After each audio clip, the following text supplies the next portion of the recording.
Welcome into Between the Pylons. I'm John Camacho. And this is Jacob Waters. And this is the very first recorded episode, not audio recorded, obviously, but video recorded episode that will go up on YouTube and be there forever. Your face.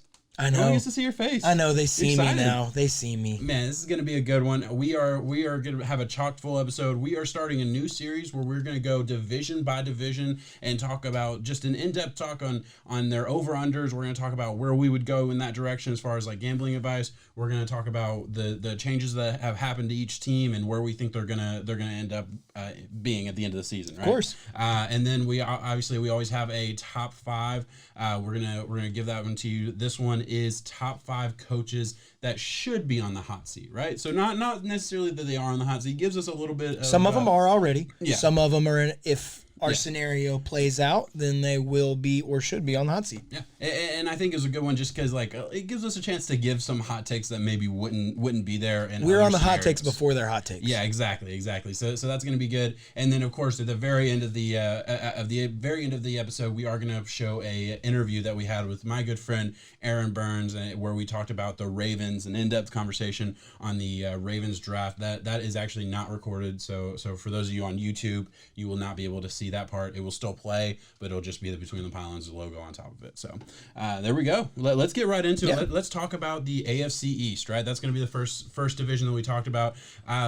First of all, because I want to give you this opportunity to say it right now in front of everybody. Who is your number one team in the AFC East this year? It's the Buffalo Bills. They will take the crown. And I'm not bold in saying that. I would say you're a little bold. It's a minor boldness. I truly don't think there's any boldness there. I think we have seen with the way that Bill Belichick has played this offseason, they have a ton of dead money.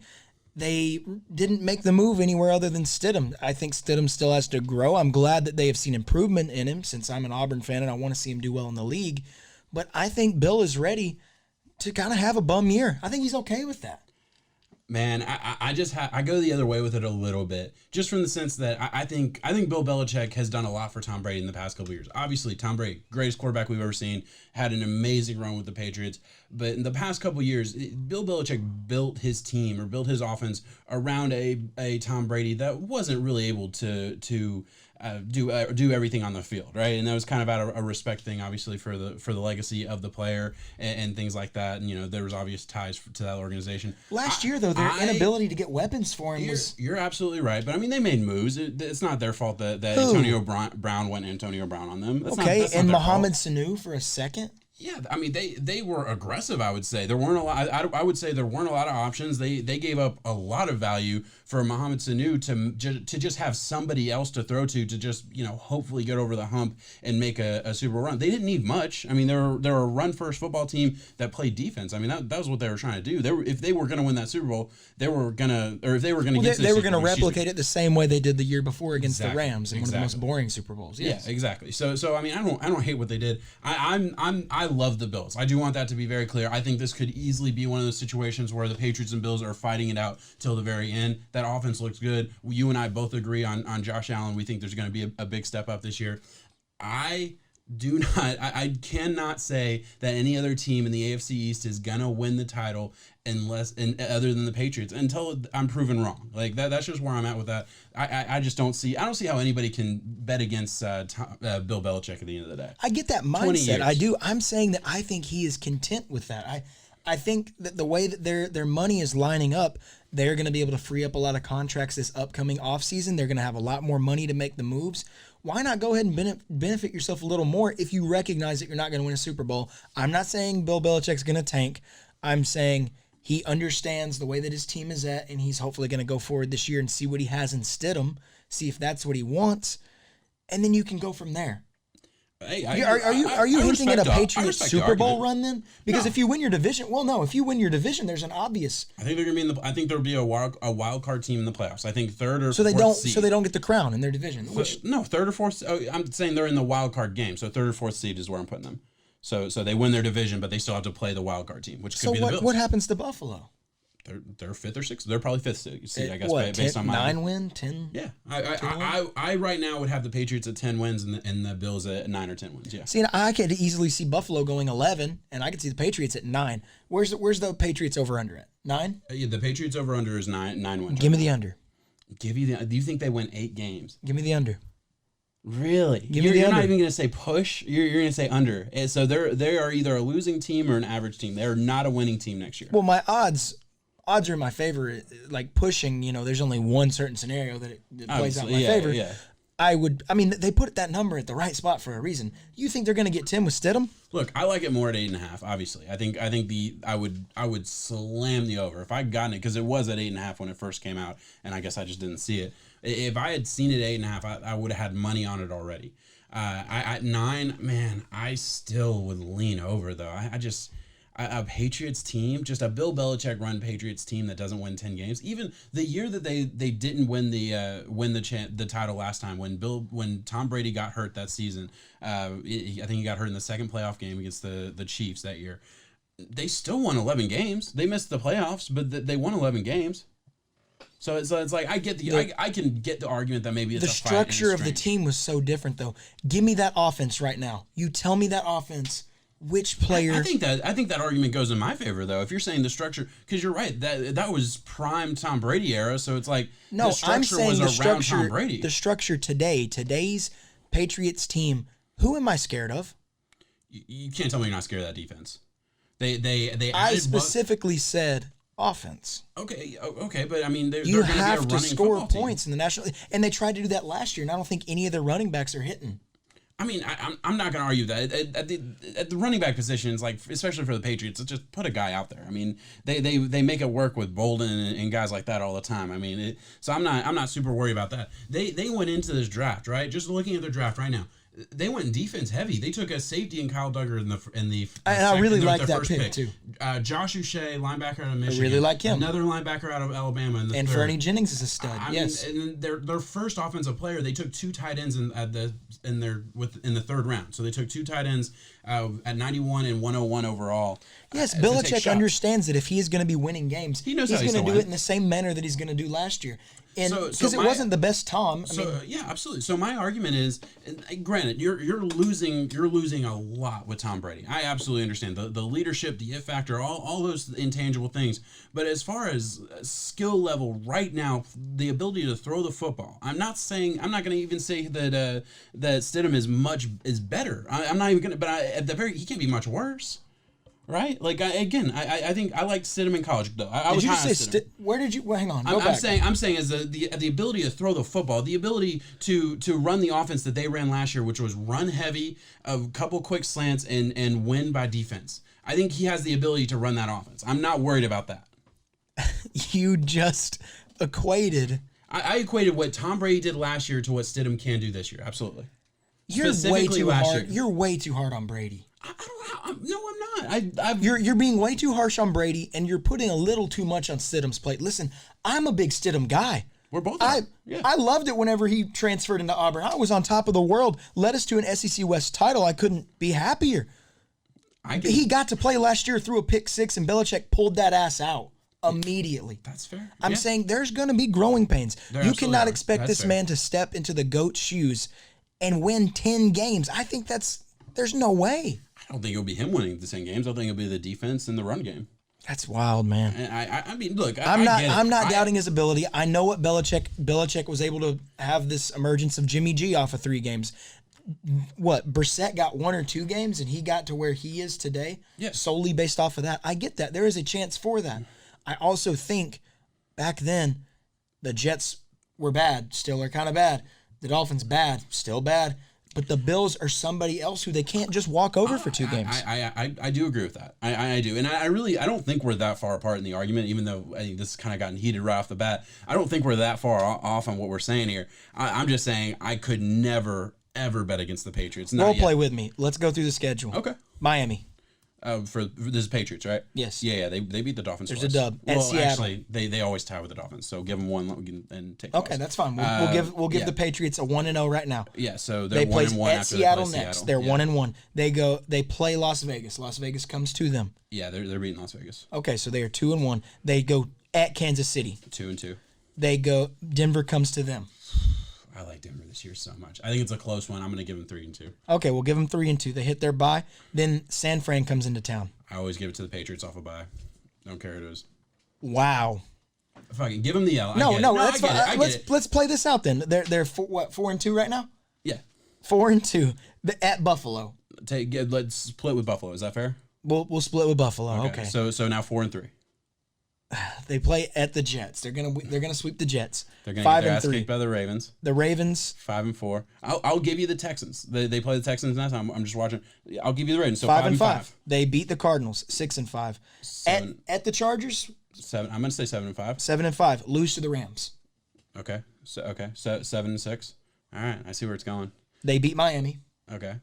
So that's also sweeping Miami. That's not doing the normal split. That's if they sweep Miami, that's which a 9. They should. That's at 8, right? 8, yes. You're at 8 there. Then we hit 9. Then we hit 10 if they run the table. No, but we took the. Oh, you're right. Yeah, we got the Bills there. So it's 10 if they sweep Miami, 9 if they don't, and that's a quick. Obviously, that's hard. Yeah, that's tough. I'll give you that because then we're right there. We're barely getting to 10, and usually that's giving them a win off the bye against San Francisco, which is tough. That's pretty much letting them beat all the teams they should beat. Okay, fair enough. I mean, I still think a super hard schedule. It's really not. At the end of the day, with the wild cards expanding, listen, I'm not saying that there's not a chance that they don't make the playoffs. I get that. There's a chance. I think this is the year for the Bills to recognize the GOAT is out of their division. Take it, step on their throats. Do not let them get up. Hey, I love it. I love that we kind of got heated when we're really not even that far apart from the two teams. I mean, let's go through the rest of the division. So you have over 10. So you're over 8.5 wins for the Bills. I think that's easy. Oh, that's easy. I think that's an over 2. If they should win, they should have a winning season. I would feel like, especially if they're playing a lot of the same teams that you just named off. Like that doesn't feel too far off. So you have the Patriots as an under. I give them over at 9. Jets are at 7 wins. And let's just go through. They helped their offensive line with Mekhi Becton in the first round. They helped the wide receiver core with Denzel Mims in the second. And then I didn't like their day 3 picks at all. You didn't. I liked Ashton Davis. He was a day 2. Yeah, Ashton Davis. Ashton Davis was Ashton their 3rd round Davis pick. That's in the fine. 3rd round. That's good. I did not like Jabari Zunagi. I still can't say his name. Zuniga out of Florida. Yeah, I didn't like him out of Florida very much. He was just too much like the other dude they got out of Florida last year. I couldn't believe that they went that same direction. And it's the same type of guy too, like that. I get the upside, but man, like that's just scary. And that was just such a bust for them in the second round. Them getting Bryce Hall in round 5 is a steal for me. I loved Bryce Hall. Was probably little injury problems there, but he's a guy who can step in for them and help them out a lot. I mean, they added LaMichael Pirine. I didn't like that, but they have Lev, so it's not that big a deal. So I'm a little mixed on that draft, but I mean. Man, the Jets at 7 wins. The Jets season is going to hinge on Sam Darnold's success, and does he have the tools around him to succeed? It's hard to say. I like it when you look at some of the stuff on paper. I do. Yeah, it's one of those things where like a diehard Jets fan that's out there can look at that argument and really make a compelling argument that they can win 10 or 11 games. I feel like if you go down their schedule. Oh, God. I'm saying a Jets fan who's biased. Okay, yeah. I would never make that argument. So I see the road where they could be a really good team, I guess is what I'm trying to say. Like, I see that's a possibility. I like Adam Gase, the play caller. I don't like Adam Gase, the locker room manager. Exactly. Yeah. So I don't know. Where do you go at the end of the day? 7 wins, that's a tough one. They put it at a good spot for a reason. I'm going to say under. Yeah, I'm going to go under as well. And this is, so for anybody watching on YouTube for the first time, I'm a huge Dolphins fan. This is my team right here. We're going to talk about 6.5 wins. They won 5 with a garbage team and nothing supposedly trying to tank too. Yeah. Like they won 5 having nothing around them. Now that it's at 6.5, they obviously add 2 in the first. They add multiple offensive linemen throughout the draft, so that hopefully they fix that position or get close to it. So there's one of those things. We added cornerback. We added a lot of defensive help. So you could tell the goal for the Dolphins draft was help out the defense and help out the offensive line, and obviously get 2 at 5. Of course. Sorry, my dog in the background just playing. You're good. It's laughing funny. a little bit. Yeah. Take him out. Take him out. All right, so where are you at? Because I'm biased. I think we win 7 games. I do. I think 7 is kind of a number we can absolutely hit. I would bet a lot of money on the over if I wasn't a fan, if I wasn't biased. Oh my gosh. No, I'm serious because I know I'm biased. So I put that in like the back of my mind. Like I'm biased. I know that I never bet on my team. Just did you say Jets over or under? I said under. It's 7. I was about to say like, bro, you have everyone in this division hitting their over. I was like, there ain't no way this is happening mathematically. Yeah, no, you're right. This doesn't work out. Yeah. The Dolphins are going to be under. The Jets are going to be under. Yes, the Dolphins you'll probably get 5. Is my argument that crazy though? Because I mean, I think it's smart to let Tua sit. Don't push this man to try to be the superhero when he might still be a little fragile. I mean, we saw a video of him throwing. We saw a video where he was able to make some good throws and turn. Fair. He still favored that hip. He was still a little shy, as he should be. Totally Give him the time. But I watched them win 5 games last year with Fitzpatrick. Yeah, Fitzmagic's going to come out and win you a few. That's not 7. I get that, but we added a bunch of talent in free agency, and we added a bunch of talent in the draft. And granted, I mean, the draft was iffy. It was here and there. I get that a lot of people could sit here and argue against a lot of the picks they made. I get that. But am I crazy for saying over? No, you're not crazy. You can call me crazy. It's fine. No, I can. If Tua plays, if you have a good Tua, there are quarterbacks who, if he can be what he's supposed to be, yeah, they can get you over the hump like that. That's what they do. They're supposed to turn your franchise around. But I do not think it is best for Miami to rush that man. I think they need to take their time with him. I think if they want him for 15 years, you need to sit him for 1 year instead of trying to push him, and you might get him for 5 or 6. I get that. No, I get that. And then he will never achieve what he could. And granted, I truly believe that Tua could turn the Miami Dolphins around. I really do. I hope so, man. I do. Yeah, at the end of the day, I get that. Man, that's tough. Yeah. Where do you hope as a fan? Do you really like? I know you want to see it turn around so quick, but it's so hard because it's like as a fan, I know we're not going to the playoffs. I know we're not doing anything like that. Like I'm not like my dad is like the true crazy fan who like sits here every single year thinks we're going to win 12 games. You know, talking about how they can do it. Yeah. You know that type of fan. So I'm not that guy. I try to be very realistic. And I look at this team as like it's gonna suck because we're gonna end up winning 8 games. Have like one of those draft picks where it's like you're right outside the cream of the crop picks. Yeah, you miss out on the elite. You miss out on that first. You're tier. the first reach pick. Exactly. So we're gonna because that's what the Dolphins always are. It seems like so that's what's probably gonna end up happening. And with that, I still think that's over 6.5 wins. So I am gonna sit it over. If they win 6 games or less, I'm not gonna be surprised at all. And you know it just is. I believe they need another year to chill. I get that. But I mean, maybe we'll see the full picture, come to fruition. It might work out like that. No, absolutely. So we'll move on here. Is there anything else that you want to say about this? No, this division. I think like I said, Bills get 10 or 11, Patriots 8 or 9, Jets falling at 5 or 6, Dolphins 5 or 6. Okay, so let me ask you this, because you have the Bills obviously winning the division. Yeah. Where do they go? How far can they go in the playoffs, realistically, against the top players? It just depends. Granted, it's so early to talk about. No, it is. It really is. And there is a chance. I mean, let's be honest. The Bills could be a disappointing team for us this year. Yeah. There's always teams that get really, really hyped up, and everyone's saying, oh my gosh, Tom Brady's out. It's the Bills' time to let everything that I said, step on their throat, take the division, don't look back. You still got to go through Belichick. I mean, you said it best. I understand that. So if you do not see that emergence of Josh Allen, we need to see some big steps from him this year. Yeah. No, this is it. He's got to step up. I love that defense.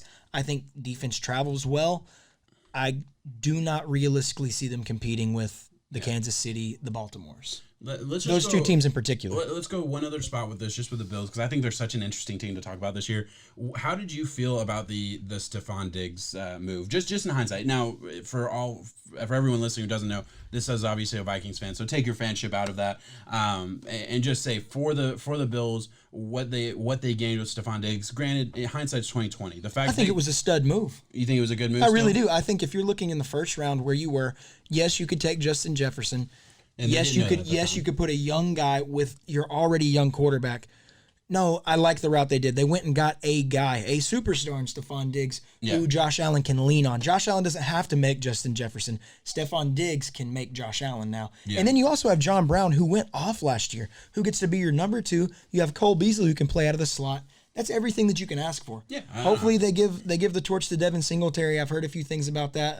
They added Zach Moss. Zach Moss at running back, so they have a killer 1-2 punch. Yeah, it makes perfect sense. It's going to work out great. They got a steal with AJ Epinesa at 54 overall. So I mean, like I know it's a guy that you don't like on defense. It's a guy that is a system cornerback, but if he's not asked to be playing on the ones all game, is Josh Norman. I know a lot of people don't like it. That was a good ad. I mean, they got Josh Norman. They added some depth to that secondary. I mean, got him cheap at the very beginning of free agency. Yeah, I didn't hate that pick. I mean, that was a fine move for them. Yeah, no, I absolutely agree. All right, that was good. I like it. We came right out of the gate with some fire a little bit. That was fun. Boom. All right, so we're gonna move on here with our top 5 coaches that should be on the hot seat here, and I'll go first. My number, okay, well, actually, I'm going to go first. I'm going to give a caveat at 6, right? And this is just something that I feel like should be mentioned. The Cowboys have a baller team, right?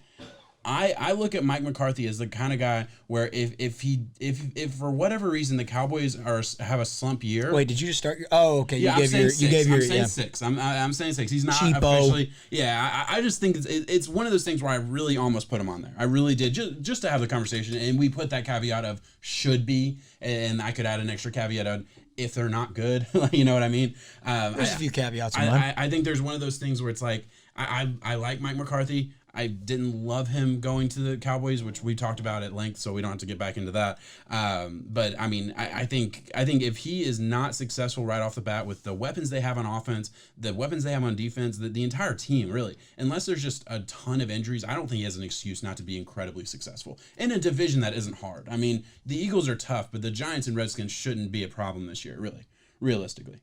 No, I mean, you're right. Yeah. All right. So I just want to say that. So I will say my 5 now.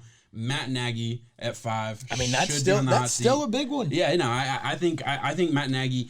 Listen, I was so high on Matt Nagy. That's the saddest part about this whole thing is like I remember when he went to the Cowboys and I was just so excited. Like the Bears. Thank you. I was on the Cowboys a minute ago. The Bears. I was so excited for Trey Burton and like all those moves that they made that offseason, and it's just not worked out. And we can blame Trubisky all we want, but at the end of the day, you're supposed to be this offensive guru and all these things, and you just haven't been able to be successful at all. And the offense has looked shitty, and the defense has carried you at times. It's just very strange. One of the main things that has bothered me is how public Matt Nagy is about criticizing his quarterback play. Kills me. It's crazy to think that, I look at a guy like Mike Tomlin. He keeps that stuff close to his shoulder. He keeps it all inside, internal, and he's able to go out there with Duck Hodges and manage an offense. I mean, it wasn't pretty. He pulled out wins, though, when you needed them most. Absolutely. And, if anybody had an excuse to be a bad team last year, it was the Steelers. The Steelers. Yeah. And I know it's using a good coach versus I'm saying Matt Nagy had the same type of hype around him. He came from the Andy Reid coaching tree, right? I mean, he had all this buzz around him. They had that really boomer first year. I mean, there's still some good stuff to it. I just don't like how he comes out against his quarterback. You're supposed to invest in that guy and make him better. You're putting so much pressure on him. And it's funny because it's like even before there was like actual public coming out and complaining about him, there were just like certain moments, even the beginning of his first season there. And I remember we talked about it where he just said certain things where it's like, you're hedging your bets here with Trubisky. Well, it was the way that he was describing his offense, saying that he has to tailor it around pretty much a dumb Trubisky. I mean, he's saying that he's going into this knowing his limits and not even pushing them, you know? Yeah, it's one of those things. It's one of those kind of sneaky Adam Gase type of things that we saw last year. It's Bruce Arians saying with Jameis, it's like, if we can win with this guy, we can win with anyone. Yeah, well, he said that when Jameis is in free agency, you can get away with it. You don't say that to the guy who is supposed to be your taking your snaps on Sunday. Yeah, exactly. And this is in between weeks. Exactly. No, so, that's a good number 5 too. I thought about putting him on there. I go kind of a cheeser route with my number 5, Doug Marrone for the Jags. Well, they cleaned out house, did they not? Yeah, no, absolutely. I think they should have totally cleaned the house. I think they left some stuff in the closet. They should have just gotten Marrone out of there. Not saying who the guy should have been, but there's clearly a culture problem here in Jacksonville. Yeah, they get the talent in. They cannot groom and keep their talent, and all the players want out. Yeah.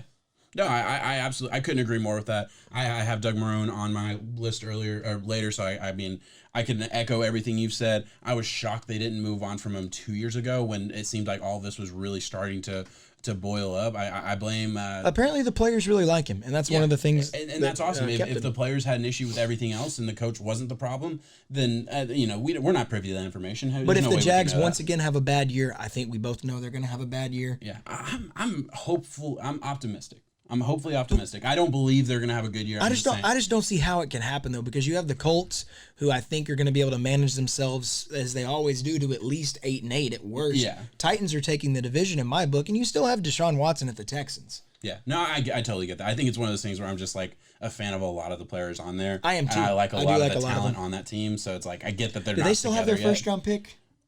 Oh, I know they do actually. Yeah, they've been keeping. Well, I'm saying it's going to hurt my heart to see them do so bad that they get Trevor Lawrence. Oh yeah. It's gonna hurt. That would be an interesting one. I don't want to see that happen. Yeah, that's an interesting one. That's a good top five teams that could get Trevor Lawrence. They're one. That'd be a good one. They're the one for me. So go to your number 4. I'll go my number 4. Gosh, my phone went away. My number 4 is Adam Gase. I already talked about it. Look, did I say it on this pod where I just said that I said a lot about Adam Gase. Yeah, I talk about Adam Gase a lot. I love him as a X's and O's coach. I think he is a very good coach. I remember when he came as an offensive coordinator for the Bears and came to the Dolphins. He was the hottest mind in football. I was so excited. I still remember like the overjoy. I really believed. I was like a UT fan. I really believed that this was the change. You threw a damn jab in there at UT fans right there. My buddy is behind the camera and just gave me the evil eye. Yeah.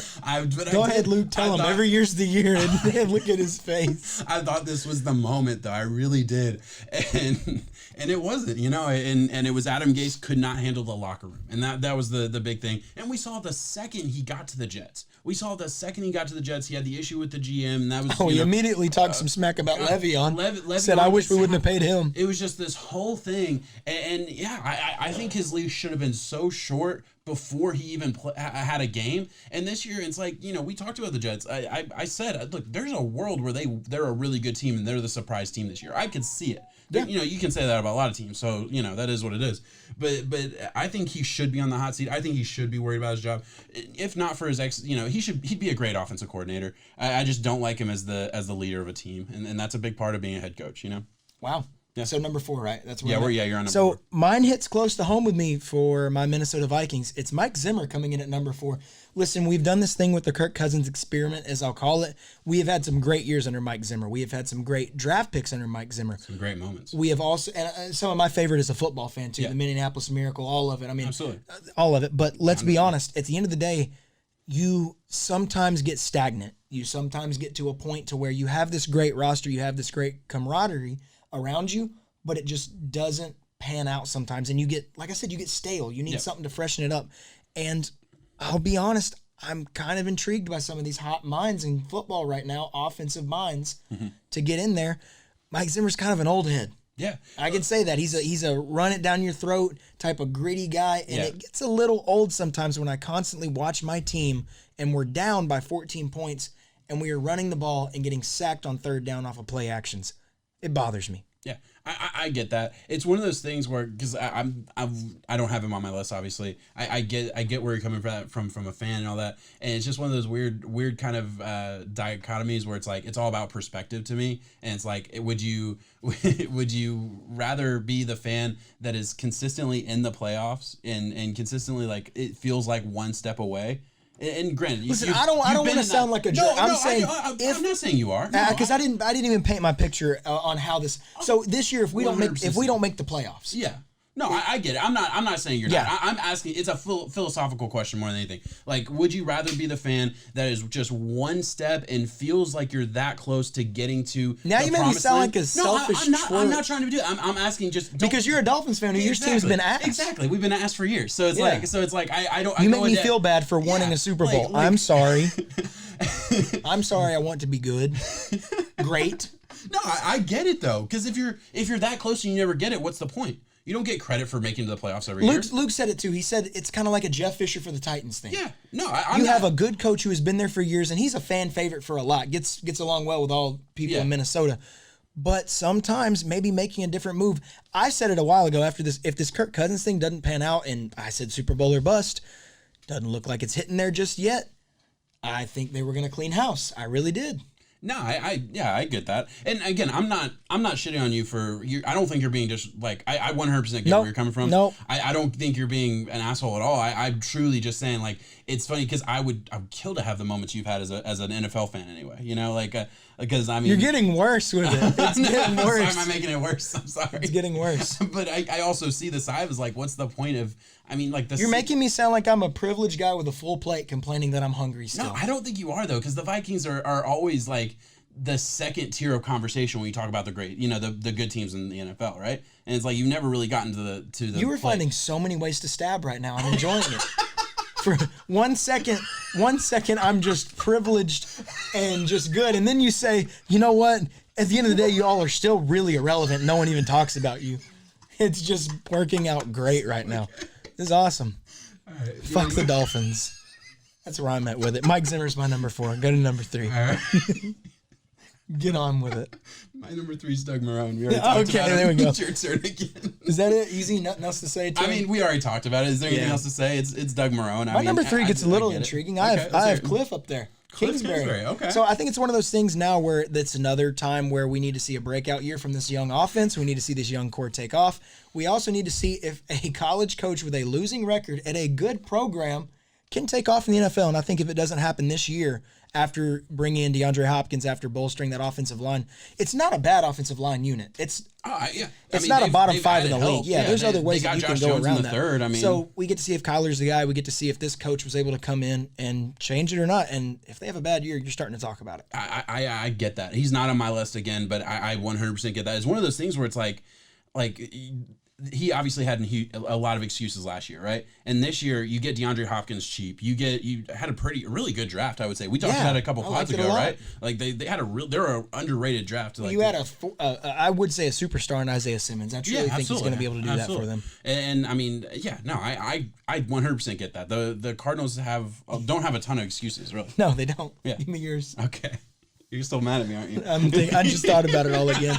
My number 2 is Dan Quinn for Atlanta Falcons. We were talking about this in the middle of last season. We were just saying Dan Quinn. I mean, I remember having a segment where we said who's going to be the first head coach to get fired, and Dan Quinn was on that list for me. I think he was my number 1, and they rally behind him, and the Falcons have a really good end of season. And really, I could see that going the other direction and being like really positive. I could also see it going, I could also see it being the same old Falcons where they're just irrelevant. Why do we hate Dan Quinn? Because both of us are on him so much. I'm almost. You just looked over at mine. Oh, he's your number 1. Yeah, he'll be on there. Why do we hate him? I think he's one of the. He was the defensive mind that came from the Seahawks when they were winning all this time, and I feel like that scheme has every offense has figured it out. And the Falcons have not innovated, it seems like. And they have so much talent on offense. It's just ridiculous. I mean, it's just like if Julio Jones doesn't win a Super Bowl, that's just sad, isn't it?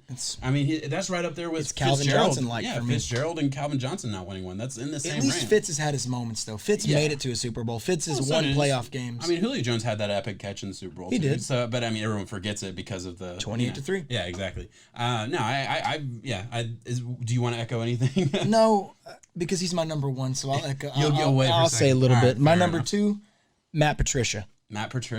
I couldn't believe he wasn't on your list, too. That's a good one. That's a really good one, actually. He was on the hot seat last year saying that if they weren't able to piece this stuff together, that this just may be a one-and-done type of situation. And I don't know. I think they did pretty cookie-cutter with their draft. They added some defensive help there. Get a Cuda Hopefully early. we get to see a healthy Matt Stafford. I would argue top 5 wide receiver duo in the NFL. I don't like the DeAndre Swift pick. I thought about it. Okay, you thought about the shitting on me. That's cool. All right, go. That's good. Yeah. The DeAndre Swift pick didn't really make sense to me. I get you have a banged up carry on sometimes. I don't know. I don't really know if it's going to hit this year, and I think there's a lot of upheaval in the NFC North right now. Got to stay up to date with the Packers. I absolutely agree with that. I want her. I mean, if I made a list of 10, he'd definitely be on it. My one argument against that, and it's just the fact that it felt like they were in a lot of games late last year. They were a couple almost steps beat the away. Chiefs. Yeah, they were a couple steps away in a lot of games. I don't have it up right now. We would constantly say, if you could go back into some of our pods during the season, whatever the Lions record would be, we would say, oh, they're the best 2-win team we've ever seen. They're the best 3-win team we've seen right now. They're the best 4-win. Yeah, we would keep going with it. No, absolutely. And it was one of those things where, like, I remember thinking week 3 or 4, because I had made a season-long bet that they would be under 5.5. And I remember thinking week 3 or 4, there's no way I'm right about that. I'm losing that money because they look too good. They're gonna win more than 5 games. And I win it because every single week it looked like they were in the conversation in the fourth quarter. I'd say so that would be my one caveat there. But yeah, I absolutely get what you're saying. Throw out your number one. My number one. If you've listened to this podcast or listened to me on YouTube at all, you know what the number one is. It's Billy O'Brien. You hate this. You didn't even have to look at my screen. You know. Billy O'Brien. I didn't even put him on my list just because I was gonna let you just stand on this Billy O pedestal. I'm so tired of it. I don't like the scheme. First of all, I don't. I get that might be a little bit controversial, but I don't. I think it's kind of simple. I hate what he's done to Deshaun Watson, and granted, this might not count because these are partially GM moves, but every move he's made as a GM has just been ridiculous. The trades that you made, like you essentially traded DeAndre Hopkins for Cook. For Cook from the Rams, like you trade that a second round pick. I can put a good spin. I will play devil's advocate here. Do it. That's fine. Well, you have DeAndre Hopkins who didn't want to be there. He wanted more money, and there was nothing nothing's come out about him not wanting. He wanted to get paid. That doesn't mean he doesn't want to be there. In wanting to get paid and wanting to ask for more money, it has come out that he knew. Going to ask for a raise, essentially, he knew what was going to happen. I think if you're a team that's not wanting to pay your players, you're not gonna have a good franchise. Do you not want to play Deshaun Watson? I mean, where's the line? What are you talking about? I like some of the moves that Billy O has tried to do with bolstering that offensive line. You're not willing to pay one of your best, the one of the best receivers in the game. John, I said I would play devil's advocate. No, I have to argue against it, right? Well, you get a good superstar in Brandon Cooks. He hasn't found his footing since he left New Orleans. I get that. Yeah. No, the talent's there, of course. The talent is there, not on the same level of a D Hops, but you avoid having to pay that. You get a new set of fresh legs in there. You still have a superstar in Deshaun Watson, who I think, regardless of coaching, should win you some games no matter what. Oh, absolutely. A good defensive core. I wish they would have been able to retain some of that interior defensive line. Yeah. I don't like where they went in Blacklock. I don't. You didn't like Blacklock out of TCU? No. I like Justin Matabuki where he went to Baltimore in the 3rd round. Way better than that. So That's fair. That's being a little, iffy on that, though, just swapping names out. So I don't know. I'm not going to sit here and defend him. He is on the hot seat. Yes, his moves are questionable, but until we see what the final picture looks like, my biggest argument, if Belichick does these moves, we're not questioning it. There, I said it. Of course, yeah. Belichick can get away with anything, of course. Exactly. But that's 20 years of I mean, that actually feeds right into my point. What did he do to earn the GM position? There's nothing to me that before he was GM that he did to prove that he deserved to be GM of any team. Like drafting Deshaun Watson? Like what did he do to prove that he deserves to be GM? And now that's hitting the home run though. And consistently, I mean, I feel like botching trades. Granted, I mean, hindsight's 20/20. If in 3 years we're looking at it and they're all great moves and the Texans are at the top of the NFL, I'll eat shit and I'll take my L. But I mean, until then, I'm gonna stand on the mountain of Billy O needs to go. Well, there's a lot of people who are on that mountain with you. Yeah. I guarantee you that. Yeah. My number one, we already said it, Dan Quinn. I think it's one of those guys who I just don't know how he keeps getting. It's just a shame to me to hear the stats behind the Julio stuff on offense. You get to the red zone and he has one of the fewest targets out of any receiver. Ridiculous. Stop. Like, let's not be dumb. Let's quit trying to be cute with it all. Throw to your 6'5" future Hall of Famer and take care of 6'6", maybe, whatever he is. Because this isn't catches, this is targets. Yeah. Like we're talking about targets. He's not even getting targeted. He's not even getting thrown to. It's just too much for me. I get it. You have some banged up defensive stuff. I don't know. It's just so weird for me. I'd like to see someone else come in there and just help him in a way. It's one of those guys where I would love him as my defensive coordinator. Yeah, definitely. Love him as my defensive coordinator. Yeah. But I just feel like he's riding off the coattails of the 28-3 year. Yeah, which I would argue, and maybe I'm wrong about this because there's no way for me to know really, but I would argue that was more Kyle Shanahan than Dan Quinn. Completely agree. Yeah. So I mean, that is what it is. I mean, there you go. So that's our list. Let us know what you guys think in the comments below. We are going to run into our interview here with Aaron, and then we'll close the show out right there. All right. And by the way, y'all hit us up in the YouTube comments too. If you would like to be on the show for an interview, please hit us up. We would love to have you. We're trying to open it up a little bit. We want to get a fan of every single team to come in and talk about that draft. That's the ideal thing. We want to do that every single week. So yeah, if there's any interest, hit us up. We could do something like that. Thank you so much for checking us out. Please like and subscribe if you're on YouTube. If you're listening on the pod, please subscribe to the channel. Help us out. Get those downloads up. We really appreciate it, guys. Peace out. 7. And we are here with Aaron Burns. This is my good friend that I actually work with. This is one of those dudes who can do it all. One of the best bartenders I've ever seen. One of the best musicians I've ever seen. And really knows his football when it comes to the Ravens, too. How you doing, Aaron? I'm doing great, man. How are you? I'm well. So let's get right into it, man. Where was your favorite pick with the Ravens? What did you think? What was your overall thoughts with this draft? Yeah, I mean, I got to give it to Patrick Queen or J.K. Dobbins. It's kind of a tie for me. Queen it's good to see another linebacker, kind of calls to mind Ray Lewis a little bit with the speed, the side quickness. I really love him. And then J.K. Dobbins dropping to the second. Definitely didn't see that coming, so that was pretty exciting. Dude, that was ridiculous. Oh, I couldn't believe the value. Y'all were able to sit there, let Patrick Queen fall to you, who is arguably the best linebacker in the class, as is. You couldn't get the value. J.K. Dobbins fitting into that backfield, they're going to use him in so many ways. Offense is terrifying this year. Dude, it's exactly a lot of speed coming out there. Bro, and it's always what the Ravens do. Like, every single year, it seems like just some great defensive player just falls in y'all's lap. And this year, it's Patrick Queen, who's my number 2 linebacker coming in the draft. Like, I was so excited for Patrick Queen. Like, ridiculous. Yeah, beast, man. Absolute beast. All right, so I got to be honest with you, because, like, I'm just going to – I don't know how much you follow. I know you listen to the podcast a little bit, but you guys got my favorite running back, number 1 running back in the class in J.K. Dobbins. You got one of my favorite wide receivers, Devin Duvernay. He was a guy, like, I didn't have him ranked above, like, some of the best in the class, but he was right up there, and he was, like, one of my guys. I was in love with Devin Duvernay.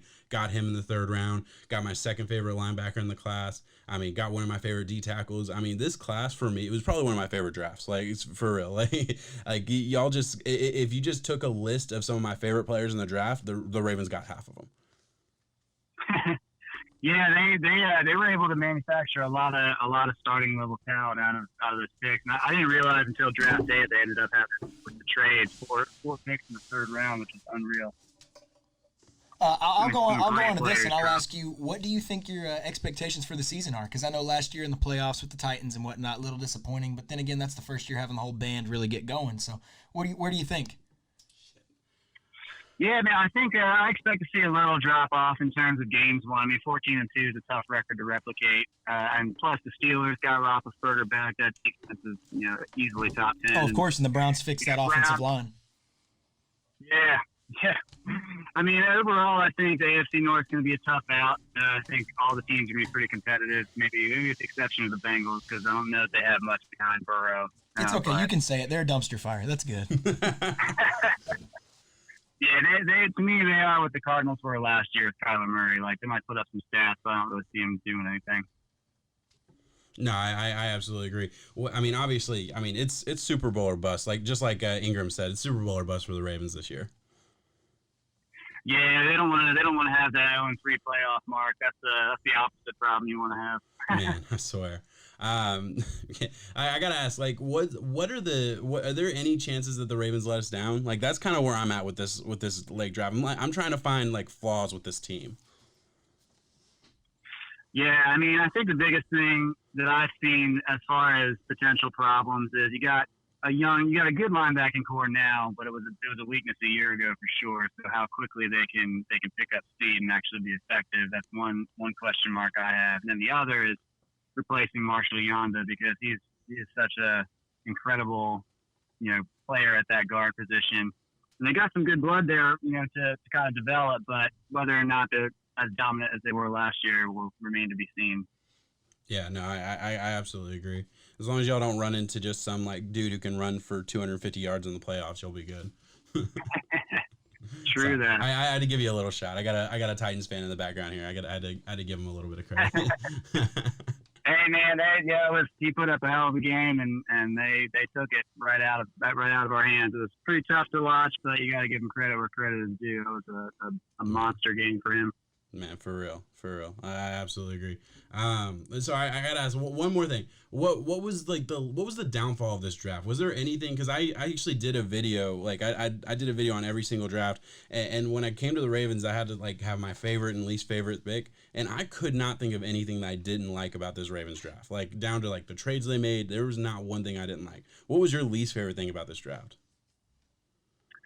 I think the only thing I wouldn't even call it a least favorite thing, just more of a concern. It's just the edge rusher position. I mean, Calais Campbell's going to help a lot with that, and I hope Derek Wolfe will as well. But as far as someone coming off the edge, you're really just relying on Judon and then whatever you've got for backups.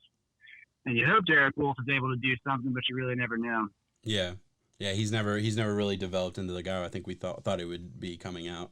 I agree with that. I mean, yeah, but I mean, at the same time, the way y'all play defense, I feel like it's always like you're blitzing from the one place no one expects you to blitz. I guess like it's always very multiple type of defense that does a lot of different things well.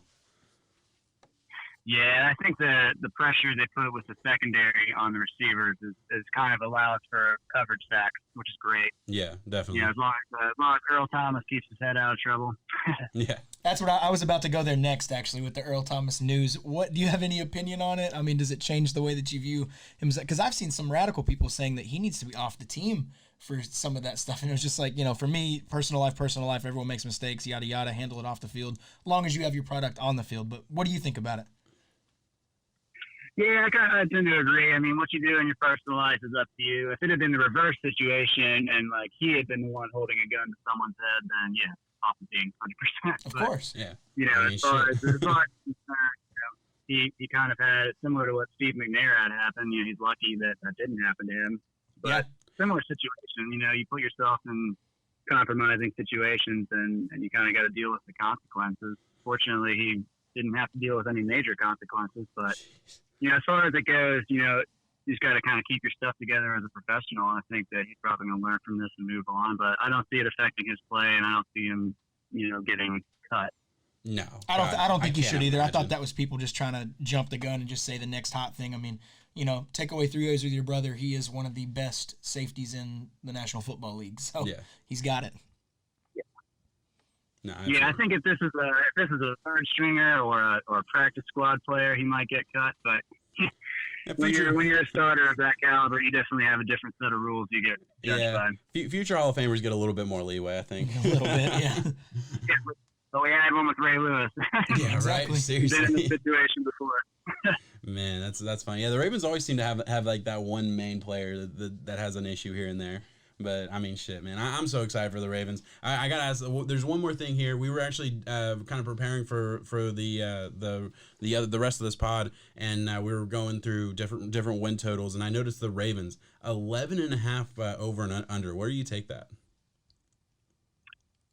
I mean, I tend to think, like I was saying earlier, you're going to see a little drop off in the win total. I just think that a lot of people have had time to study them in the off season. So a lot of the subtleties of the run game, the motion, the calls, they're going to be prepared for that. So I think what you're going to see is more of a passing offense. I think they're prepared for it.